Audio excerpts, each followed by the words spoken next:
Hello students, welcome back. Here I am Priyanka and today we are going to start with new chapter, that is friction. This is the part 1 video of this chapter. So let's start now.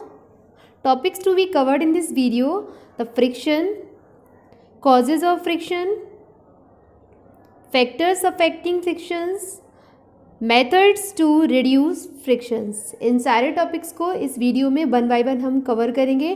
तो सबसे पहले हम लोग discuss करेंगे about friction. सो इससे पहले कुछ हम कॉन्सेप्ट को क्लियर करने के लिए क्वेश्चनिंग देखेंगे।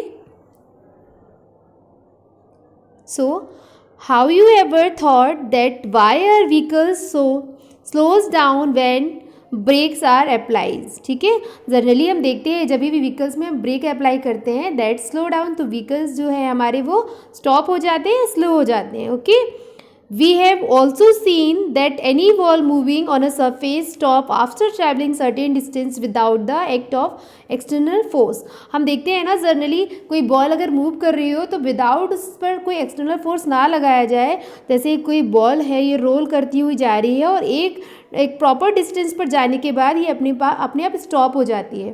ठीक है, तो ऐसा क्यों होता है ये सब हम चीज़ों को कवर करेंगे अभी। नाउ कभी कभी हम लोगों ने देखा why is difficult to walk on smooth and wet floor, कि जब फ्लोर बहुत वेट हो या उस पर पानी पड़ा हो तो जनरली हम इजीली वॉक नहीं कर पाते हैं, हम क्या हो जाते हैं, स्लिप हो जाते हैं। ठीक है, why we fall when we stop on banana's peel, अगर बनाना का पील पड़ा हुआ, बनाना का छिक्कल पड़ा हुआ कहीं पर और उस पर सडनली या अनफॉर्चुनेटली हमारा पैर पड़ जाता है तो हम स्लिप हो जाते हैं। तो ऐसा क्यों होता है, ये सारे कॉजेज़ क्यों हो रहे हैं। तो answers of all of these kind of questions, इन सारे क्वेश्चन का आंसर्स हम देखेंगे आगे। You will get this chapter that is friction, the all are cause by the frictions. ये सारा कुछ जो भी हो रहा है, जितनी भी क्वेश्चनिंग हमने अभी की कि बेड फ्लोर पर हम वॉक क्यों नहीं कर सकते, बनाना की पील पर हम चलते हैं तो स्लिप हो जाते हैं। ठीक है, जो व्हीकल्स होते हैं उन पर अगर हम ब्रेक लगाते हैं तो वो स्टॉप हो जाते हैं। तो ऐसा क्यों होता है, these all are due to the friction. ये सारा कुछ किसकी वजह से होता है, फ्रिक्शन की वजह से, फ्रिक्शन के कारण। ठीक है, cause of frictions. So answer of these all kind of question you will get in this chapter that is caused by friction. ये सारा कुछ हो रहा है फ्रिक्शन की वजह से। आखिर ये फ्रिक्शन है क्या। प्रीवियसली इन चैप्टर 11 चैप्टर में हम लोगों ने डिस्कस किया था friction is a type of contact force. ठीक है, ये आपका कॉन्टेक्ट फोर्स का टाइप है। कॉन्टेक्ट दैट मीन्स यहाँ पर दो ऑब्जेक्ट्स आपस में कॉन्टेक्ट पर आएंगे तभी फोर्स जो है ये अप्लाई होगा। प्रीवियस चैप्टर में हम लोगों ने पढ़ा था force and type of force. Type of force में हम लोगों ने पढ़ा था ना, there are two type of force. First हम लोगों ने पढ़ा था कॉन्टेक्ट फोर्स, सेकेंड हम लोगों ने डिस्कस किया था नॉन कॉन्टेक्ट। ओके, सो कॉन्टेक्ट फोर्स हमारा फ्रिक्शन जो है ये कॉन्टेक्ट फोर्स है, क्योंकि यहाँ पर दो ऑब्जेक्ट जब कॉन्टेक्ट पर आते हैं तभी ये फोर्स अप्लाई होगा। And one most important thing is an opposing force. Friction कैसा फोर्स है, अपोजिंग फोर्स है। Opposite the motion of the body over surface of the another body. जब कोई एक बॉडी किसी दूसरी बॉडी पर या रब कर रही हो या मूव कर रही हो उसके साथ, तो वहाँ पर फोर्स अप्लाई होगा, दैट इज कॉल्ड फ्रिक्शन। और friction is a opposing force, that means अगर फ्रिक्शन आपका इस तरफ है, ठीक है, अगर मोशन आपका इस तरफ हो रहा है तो फ्रिक्शन हमेशा उसके अपोजिट डायरेक्शन में लगेगा। अगर कोई बॉल मूवमेंट कर रही है इस डायरेक्शन में यानी उसका मोशन इस तरफ है तो उसका फ्रिक्शन उसके जस्ट अपोजिट डायरेक्शन पर होगा। ओके, आई होप क्लियर हो गया होगा आप लोगों को कि फ्रिक्शन जो है अपोजिंग फोर्स है, यानी मूविंग बॉडी के जस्ट अपोजिट डायरेक्शन में friction force apply. I hope आप लोगों को क्लियर हो गया होगा ना कि फ्रिक्शन क्या है। फ्रिक्शन हमेशा मोशन के अपोजिट डायरेक्शन में वर्क करेगा। जिस डायरेक्शन में मोशन हो रहा हो उसके जस्ट अपोजिट डायरेक्शन में फ्रिक्शन हमेशा वर्क करेगा। इसीलिए friction is also known as opposing force. ठीक है, इसीलिए फ्रिक्शन को अपोजिंग फोर्स भी बोलते हैं। ओके, अब हम बात करेंगे कॉजेज ऑफ फ्रिक्शन की। क्या कारण है फ्रिक्शन के, तो द सरफेस ऑफ सॉलिड्स, ठीक है, सॉलिड लिक्विड गैसेस सभी में फ्रिक्शन जो है आपका वर्क करता है। That appears to be smoother are not actually smooth, but जब आप देखते हो ना कोई भी ऑब्जेक्ट हम देखते हैं जनरली तो उसकी सरफेस हमें स्मूथ दिखती है, बट जनरली वो स्मूथ होती नहीं है, उसमें क्या होती है, ग्रिप्स होते हैं। तो जब कोई एक बॉडी आप देख पा रहे होगे, as you can see in the figure, जब कोई एक ऑब्जेक्ट या एक बॉडी किसी दूसरी बॉडी पर इस तरीके से मूव कर रही है तो वहाँ पे उनकी जो एजेस हैं या उनके जो बॉर्डर्स हैं वहाँ पर रफ सरफेस होने के कारण क्या हो जाती है, इंटरलॉकिंग हो जाती है। ओके, कि जर्नली कोई भी ऑब्जेक्ट को हम देखते हैं तो उसकी सरफेस हमें स्मूथ लगती है, लेकिन ऐसा जर्नली होता नहीं है। उसमें क्या होते हैं, उसमें इरेगुलरिटीज़ होती हैं। ओके, ये इरेगुलरिटीज़ जब किसी दूसरी बॉडी पर मूव करेंगे, दूसरी बॉडी में भी इसी तरीके से इरेगुलरिटीज़ होंगी, तो ये आपस में इरेगुलरिटीज़ जो रिजेस और ग्रोव्स हैं ये आपके इंटरलॉकिंग को शो करेंगे। ओके, इस तरीके से दो ऑब्जेक्ट के बीच में क्या हो जाती है, इंटरलॉकिंग हो जाती है। जनरली जैसे आपने देखा होगा जब हम वॉक करते हैं तो हमारे जैसे हम स्लीपर्स पहनते हैं, हम शूज़ पहनते हैं तो उसमें नीचे ग्रिप्स बनाते हैं। क्यों? क्योंकि अगर दो बॉडीज़ ज़्यादा स्मूथ हो जाएंगी तो ईजिली हम मूवमेंट नहीं कर पाएंगे ना। अगर बॉडीज़ दोनों बहुत स्मूथ होंगी तो वहाँ पर फ्रिक्शन क्या हो जाएगा, इंक्रीज हो जाएगा ना। ओके, सो अब बात करेंगे हम आगे, इसी को डिस्कस करेंगे, थोड़ा क्लियर करेंगे। When these type of surface come in contact, जब दो इस टाइप की सरफेसेस आपस में कॉन्टेक्ट में आती हैं, ठीक है, जिनका जो बेस है वो क्या है, इसमें इरेगुलरिटीज़ होती हैं, ठीक है, with other surface of ridges grooves get interlock. तो मैंने आपको प्रीवियसली बताया इनके बीच में कुछ इस तरीके से इंटरलॉकिंग हो जाती है। And opposing force that friction comes into the notice, और आप नोटिस करेंगे इनके बीच में क्या, friction, which opposes the motion, जो कि हमेशा मोशन के अपोजिट डायरेक्शन में ही लगता है। ओके, अब force of friction always act in opposite, ये हमेशा आपको रिमाइंड रखना है, दिमाग में हमेशा रखिए आप कि फ्रिक्शन हमेशा मोशन के अपोजिट डायरेक्शन पर ही वर्क करेगा। अगर जैसे जो बॉल है अब ये मूव कर रही है, एक प्रॉपर डिस्टेंस पर जाकर ये रुक गई है, तो क्यों, क्योंकि ये बॉल जो है ये मूव कहाँ कर रही है, सरफेस पर, सरफेस भी आपका इस पर फोर्स लगा रहा है और ये बॉल भी, ठीक है। तो एक प्रॉपर डिस्टेंस पर जाकर ये अपने आप इसीलिए रुक जाती है क्योंकि इस पर नीचे से क्या अप्लाई हो रहा है, इसका मोशन इस तरीके इस तरफ है और इस पर अपोजिट डायरेक्शन से क्या लग रहा है, फ्रिक्शन लग रहा है, और ये फ्रिक्शन के कारण ही बॉल एक डिस्टेंस पर जाकर अपने आप विदाउट किसी एक्सटर्नल फोर्स के ये स्टॉप हो जाती है। तो आई होप फ्रिक्शन आपको क्लियर हो गया होगा कि फ्रिक्शन अपोजिंग फोर्स है, मोशन के जस्ट अपोजिट डायरेक्शन में ये वर्क करता है, ठीक है, और फ्रिक्शन के कारण ही चीज़ें मूव करती हैं और चीज़ें स्टॉप हो जाती हैं, ठीक है। अब हम लोग बात करते हैं फैक्टर्स अफेक्टिंग फ्रिक्शन, ठीक है। तो which type of factors affecting friction, so there are many type of factors affecting the frictions. Natures of surface, जो सरफेस है सबसे इम्पोर्टेंट है उसका सरफेस किस नेचर की, स्मूथ सरफेस है या रफ सरफेस है। अगर रफ सरफेस होगी तो फ्रिक्शन क्या होगा, इंक्रीज होगा, और अगर आपका स्मूथ सरफेस होगा तो फ्रिक्शन क्या होगा, रिड्यूस होगा। ओके, ये याद रखना है आपको इस चीज़ को। अगर आपका सरफेस जो है वो रफ हो गया, रफ सरफेस है तो वहाँ पर फ्रिक्शन इंक्रीज होगा। अगर आपका सरफेस स्मूथ है तो फ्रिक्शन आपका रिड्यूस हो जाएगा, ठीक है। तो नेचर ऑफ सरफेस समझ आया ना, इसीलिए मैंने सरफेस, नेचर ऑफ सरफेस की बात करी है यहाँ पर। तो दो तरीके के आपके ऑब्जेक्ट्स होंगे, या उनका सरफेस रफ होगा या उनका सरफेस स्मूथ होगा। तो मोर द रफनेस, अगर रफनेस बहुत ज़्यादा है तो मोर इज़ द फ्रिक्शन, मैंने बताया अगर रफनेस ज़्यादा है तो फ्रिक्शन इंक्रीज हो जाएगा, और अगर स्मूथनेस ज़्यादा है तो फ्रिक्शन आपका रिड्यूस हो जाएगा। तो अब हम बात करते हैं second factors, weight, normal force, more is the weight of body more is the friction. अगर किसी बॉडी का वेट बहुत ज़्यादा है तो उस पर लगने वाला फ्रिक्शन भी बहुत ज़्यादा होगा।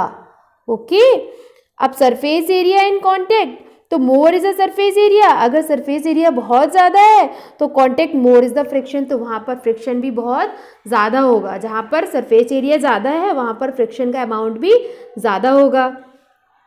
Now we are discussed about methods of reduce friction, friction को रिड्यूस या कम करने के क्या क्या मेथड्स हैं उनको हम डिस्कस करेंगे। देखिए अभी हम लोगों ने इंक्रीज करने के बारे में डिस्कस किया कि फ्रिक्शन को इंक्रीज फ्रिक्शन होगा तो किस किस तरीके से, अगर फ्रिक्शन का वेट जो आपका ऑब्जेक्ट है उसका वेट अगर ज़्यादा होगा तो वहाँ पर भी फ्रिक्शन इंक्रीज होगा, एरिया अगर ज़्यादा होगा तो भी फ्रिक्शन इंक्रीज होगा। अब रिड्यूस करने के बारे में हम बात कर लेते हैं। तो मेकिंग द बॉडीज़ स्ट्रीमलाइन, आपने देखा होगा फिश की बॉडी स्ट्रीमलाइन होती है, शिप की बॉडी का शेप भी स्ट्रीमलाइन बनाया जाता है। तो क्यों? ये इसलिए बनाया जाता है टू रिड्यूस फ्रिक्शन। अगर फ्रिक्शन इंक्रीज हो जाएगा तो ये जो फिश है ये ईजिली वाटर में मूव या इनका जो मूवमेंट है वो नहीं हो पाएगा, क्योंकि अगर फ्रिक्शन इंक्रीज होगा बहुत ज़्यादा, ये वाटर में क्या करेंगे, मूव करेंगी। तो अगर ये इस डायरेक्शन में मूव कर रही है तो फ्रिक्शन तो अपोजिंग फोर्स है, तो इसके अपोजिट डायरेक्शन में हमेशा फ्रिक्शन लगेगा। तो अगर इंक्रीज हो जाएगा तो ज़्यादा फ्रिक्शन लगेगा, तो ये ईजिली मूव नहीं कर पाएंगी। तो मैं आपने प्रीवियसली पढ़ा ना, एरिया ज़्यादा होगा तो फ्रिक्शन ज़्यादा होगा। अब फ्रिक्शन को कम करने के लिए फिश की बॉडी का शेप स्ट्रीमलाइन बना दिया गया, इससे एरिया क्या हो गया, इसका कम हो गया। तो यहाँ पर एरिया कम होने की वजह से इस पर फ्रिक्शन क्या होगा, रिड्यूस होगा। ओके, अब हम कुछ क्वेश्चनिंग कर लेते हैं related to the friction increase and decrease. So why the soles of your shoes is grooves. हम जर्नली देखते हैं कि शूज़ में, हमारे जो शूज़ होते हैं स्लीपर्स सैंडल्स, उसमें जर्नली ग्रोव्स बना दिए जाते हैं। तो क्यों ऐसा होता है? It is grooves in order to prove that grips जो होती हैं the floor, so we can walk या मूव ईजिली। इसके कारण ही हम फ्लोर पर ईजिली वॉक कर पाते हैं। क्यों? क्योंकि अगर ये ग्रोव्स नहीं बनाए जाएंगे तो फ्रिक्शन क्या हो जाएगा, फ्रिक्शन रिड्यूस हो जाएगा। और अगर फ्रिक्शन रिड्यूस होगा तो हम स्लिप करने लगेंगे। कुछ शूज़, हम के शोल्स जो होते हैं हम यूज़ करते रहते हैं तो उनकी जो सरफेस है वो स्मूथ हो जाती है, तो उनसे हम जनरली स्लिप होने लगते हैं, क्योंकि वहाँ पर फ्रिक्शन क्या हो जाता है, फ्रिक्शन रिड्यूस हो जाता है। अगर सरफेस स्मूथ हो जाएगी तो फ्रिक्शन रिड्यूस होगा, और फ्रिक्शन अगर रिड्यूस होगा तो फिर हम स्लिप होने लगेंगे। तो फ्रिक्शन को इंक्रीज करने के लिए ये ग्रिप्स बनाए जाते हैं ताकि हम इजीली सरफेस पर या अर्थ पर या फ्लोर पर वॉक कर सकें। ठीक है, तो आई होप क्लियर हो गया होगा। It is grooves to order to provide better grip. Better grip इसलिए प्रोवाइड कराई जाती है ताकि आप फ्लोर पर इजीली सेफली वॉक कर सके। अगर ग्रिप्स नहीं होगी तो क्या आप फ्लोर पर इजीली वॉक कर पाओगे? आपके स्लीपर के सोल एकदम चिकने हों या आपके शूज़ एकदम चिकने स्मूथ होंगे तो क्या वॉक कर पाएंगे आप? क्या नहीं कर पाएंगे इजीली। ठीक है, now next question is we have why we sprinkle powder on carrom board. Generally हम जब कैरम बोर्ड प्ले करते हैं, हम लोग खेलते हैं ना जनरली, तो उस पर जो स्टैगर होता है उसको प्रॉपर मूवमेंट के लिए हम इस पर टैल्क यूज़ करते हैं। क्या यूज़ करते हैं? टैल्क। जो पाउडर है वो क्यों डालते हैं? तो वो डालते हैं हम टू रिड्यूस फ्रिक्शन। फ्रिक्शन को रिड्यूस करने के लिए, यानी सरफेस को कैसा करने के लिए, स्मूथ करने के लिए। आप कार्डबोर्ड का बना होता है कैरम बोर्ड, अगर हम उस पर बहुत ज़्यादा देर तक गेम खेलते हैं स्टैगर को, तो स्टैगर जो है उसका वो इजीली मूव नहीं करता है। So when powder is sprinkle, जैसे ही हम पाउडर स्प्रिंकल करते हैं, कैरम बोर्ड इज स्मूथनेस, तो कैरम बोर्ड में क्या आ जाती है, स्मूथनेस। मैंने प्रीवियसली भी आपको बताया, अगर सरफेस स्मूथ है तो फ्रिक्शन रिड्यूस होगा। तो फ्रिक्शन को रिड्यूस करने के लिए हम लोग टैल्कम पाउडर का यूज़ करते हैं on the carrom board. Okay, अब हम लोग बात करेंगे वाई इज ऑयल पोर्ड। अब हम लोग एक और क्वेश्चन देखेंगे related to friction. Why oil is poured on the hangings of door. जो आपके हैंगिंग्स होते हैं डोर के, देख पा रहे होंगे आप, इनमें हम लोग ऑयल का यूज़ क्यों करते हैं? देखा होगा डोर से आवाज़ आना शुरू हो जाती है, अगर काफ़ी दिन तक हम इसमें ऑयलिंग ना करें तो जब आप डोर खोलेंगे तो आवाज़ आएगी, आप डोर बंद करेंगे तो भी आवाज़ आएगी। तो ऐसा क्यों होता है? In order to reduce friction. Friction वहाँ पर क्या होने लगता है, अगर फ्रिक्शन वहाँ पर होगा इंक्रीज होने लगेगा, तो फ्रिक्शन को रिड्यूस करने के लिए हम वहाँ पर ऑयल का यूज़ करते हैं। क्योंकि देखिए फ्रिक्शन इंक्रीज कब होगा, सरफेस रफ होने लगेगी तो फ्रिक्शन इंक्रीज हो जाएगा। लेकिन फ्रिक्शन को आपको रिड्यूस करना है तो वहाँ पर आप ऑयलिंग करेंगे, स्मूथनेस आ जाएगी तो फ्रिक्शन आपका रिड्यूस हो जाएगा। तो फ्रिक्शन को रिड्यूस करने के लिए in order to reduce friction so that is can be open smoothly, ताकि आप स्मूथली उसको डोर को ओपन कर पाए। डोर विंडो सभी में आपके हैंगिंग्स होते हैं ना। Now we are discussing about advantages and disadvantages of friction. आप फ्रिक्शन से बहुत सारे तो एडवांटेजेस भी हैं और मैनी डिसएडवांटेजेस भी हैं, यानी आपको बहुत सारे लाभ भी हैं और बहुत सारी हानियाँ भी हैं इससे। तो हम बात करेंगे एडवांटेजेस ऑफ फ्रिक्शंस के बारे में। So it enable us to write on paper. Without friction we can't write on paper. हम किसी भी पेपर पर बिना फ्रिक्शन के नहीं लिख सकते हैं। ठीक है, it enable us to hold pen. हम पेन को होल्ड भी नहीं कर सकते हैं। देखा होगा कोई कोई पेन का जो बहुत स्मूथ होता है, कोई कोई पेन, तो उसको हम पकड़ कर ईजिली राइट नहीं कर पाते हैं। ठीक है, तो आप विदाउट फ्रिक्शन के it enable to hold pen and write on a paper also, it enable us to work, आप इजिली वर्क भी नहीं कर सकते विदाउट फ्रिक्शन, ठीक है। ये तो एडवांटेजेस हैं। It hold screw and board, आप देखते हो कोई आप बोर्ड है उस पर आप स्क्रू को होल्ड कर पाते हो, ये भी किसके कारण, ड्यू टू फ्रिक्शन, ठीक है। It all dishes to stand on table, जो भी आपने डिशेज बना रखी है उनको टेबल पर स्टैंड करने यानी रखने में भी कौन हेल्प करेगा, friction. So generally we can say friction is a necessary evils, okay. अब हम बात करेंगे डिसएडवांटेजेस की। डिसएडवांटेजेस क्या है भाई फ्रिक्शन के, तो some energy is wasted in overcoming friction, देख पा रहे हो कि आप यहाँ पर फ्रिक्शन लगा रहे हैं ये, तो इसमें कुछ एनर्जी तो फ्रिक्शन में इसकी कुछ एनर्जी क्या हो रही है, वेस्ट, और कुछ एनर्जी इसको वर्क करने में यानी इसको ओपन करने में यूज़ हो रही है। तो फ्रिक्शंस में कुछ जब हम फ्रिक्शन लगाते हैं किसी चीज़ पर तो उसमें बहुत सारी एनर्जी हमारी वेस्ट होती है और कुछ एनर्जी का हम यूज़ भी कर पाते हैं उसमें।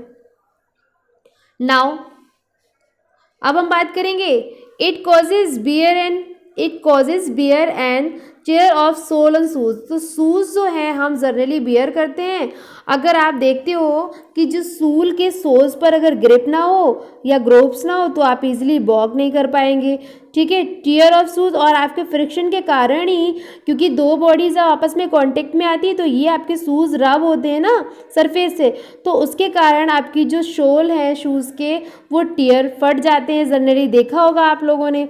क्योंकि और एक और बात हम डिस्कस करेंगे, हीट प्रोड्यूस बाय फ्रिक्शन।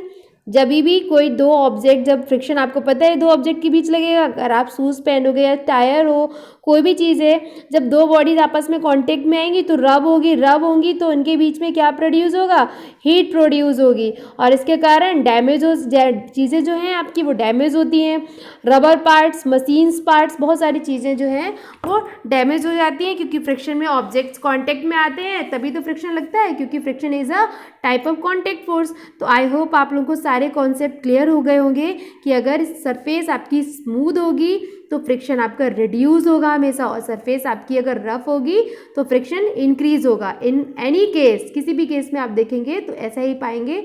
तो आज की वीडियो में इतना ही स्टूडेंट्स, मिलते हैं नेक्स्ट वीडियो में, तब तक के लिए बाय बाय, टेक केयर।